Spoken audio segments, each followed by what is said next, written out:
شروع اللہ کا نام لے کر جو بڑا مہربان نہایت رحم والا ہے۔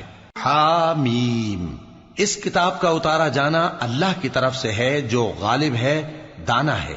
بے شک آسمانوں اور زمین میں ایمان والوں کے لیے اللہ کی قدرت کی نشانیاں ہیں، اور تمہاری پیدائش میں بھی اور جانوروں میں بھی جن کو وہ پھیلاتا ہے یقین کرنے والوں کے لیے نشانیاں ہیں، اور رات اور دن کے آگے پیچھے آنے جانے میں، اور وہ جو اللہ نے آسمان سے ذریعہ رزق نازل فرمایا پھر اس سے زمین کو اس کے مردہ ہو جانے کے بعد زندہ کیا، اس میں اور ہواؤں کے گردش دینے میں عقل والوں کے لیے نشانیاں ہیں۔ یہ اللہ کی آیتیں ہیں جو ہم تم کو سچائی کے ساتھ پڑھ کر سناتے ہیں، تو یہ اللہ اور اس کی آیتوں کے بعد کس بات پر ایمان لائیں گے؟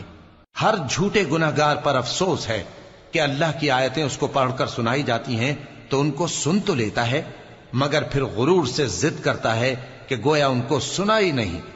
سو ایسے شخص کو دکھ دینے والے عذاب کی خوشخبری سنا دو، اور جب ہماری کچھ آیتیں اسے معلوم ہوتی ہیں تو ان کی ہنسی اڑاتا ہے۔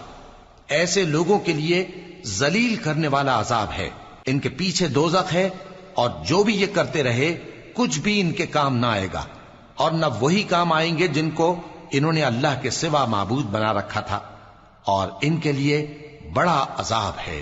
یہ ہدایت کی کتاب ہے، اور جو لوگ اپنے پروردگار کی آیتوں سے انکار کرتے ہیں ان کو سخت قسم کا درد دینے والا عذاب ہوگا۔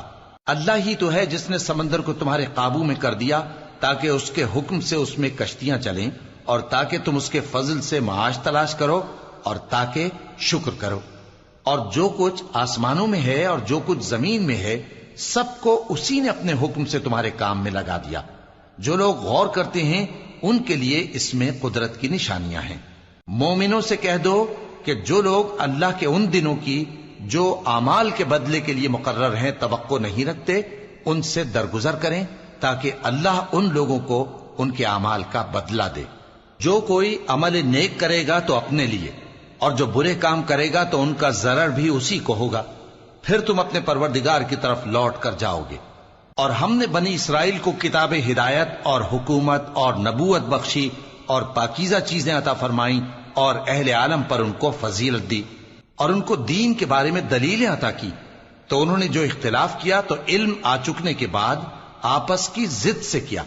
بے شک تمہارا پروردگار قیامت کے دن ان میں ان باتوں کا جن میں وہ اختلاف کرتے تھے فیصلہ کر دے گا۔ پھر ہم نے تم کو دین کے کھلے رستے پر قائم کر دیا تو اسی رستے پر چلے چلو، اور نادانوں کی خواہشوں کے پیچھے نہ چلنا۔ یہ اللہ کے سامنے تمہارے کسی کام نہیں آئیں گے۔